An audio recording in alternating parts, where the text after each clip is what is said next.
I already knew about clean workspace by using these double barrels when I'm sifting, so that the sifting overflow goes into the outer barrel.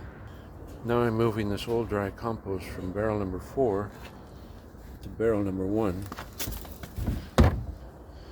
Barrel number 4 had top covering of leaves and newspaper, so I took the newspapers off. I put the leaves and everything in the bottom here. Now I'm going to put some coffee grounds over the leaves with some worm castings over that, and then sift and mix this old compost with water, moisture, and then mix it into this more portable barrel. This sifter provides a more even distribution over the top of the leaves. The same for the worm castings. Just a little dusting is all I'm looking for.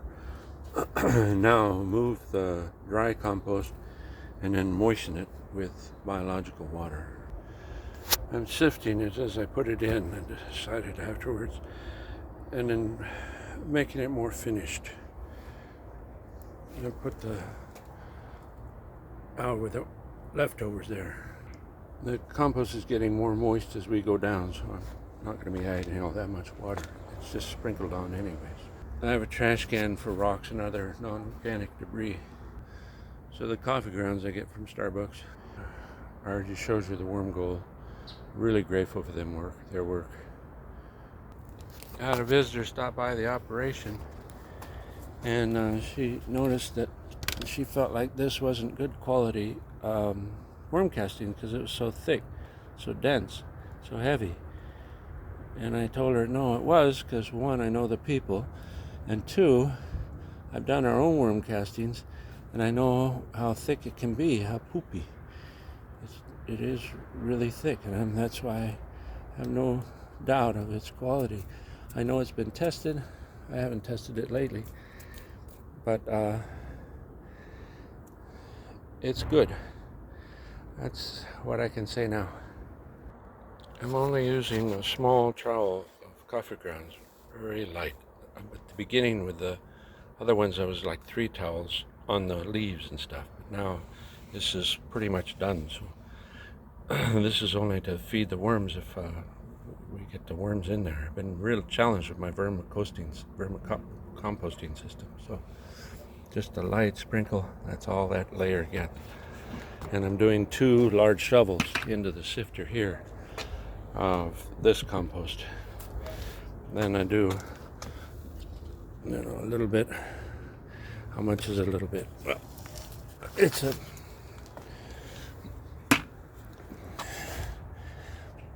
so 1, 2, 3, 4 heaping trowels, but then I use that over like 3 layers. Hold the thing by the handles and it won't crack on you. It doesn't sift through very easily, so I use about half of that on that layer. I've switched shovels because of the shorter handle. I can get down without breaking the other window.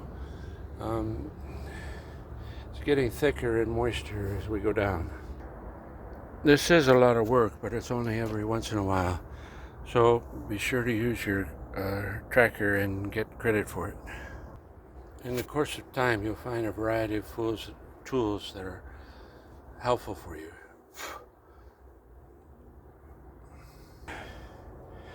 Now it's becoming so thick, I'm thinking the opposite. Some sifted leaves, dry leaves. Maybe not sifted, just a couple of handfuls per layer.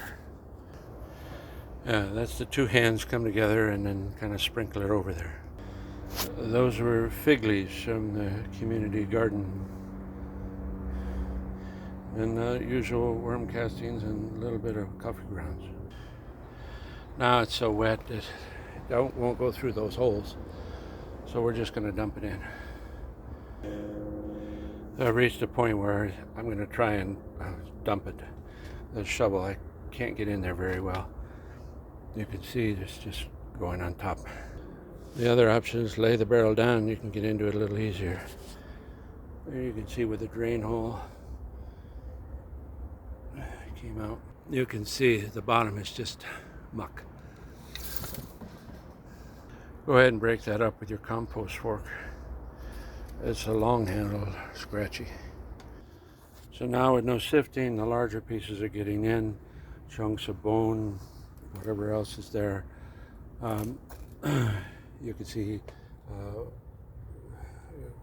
eggshells. When you work with compost a while, you get used to things that don't appear right.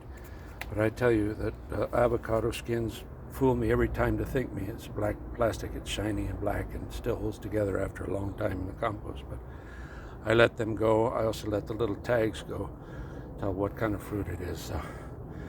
But anything else I take out. As you can see, there's really not much trash. And when it is, it's like obvious green or some other color.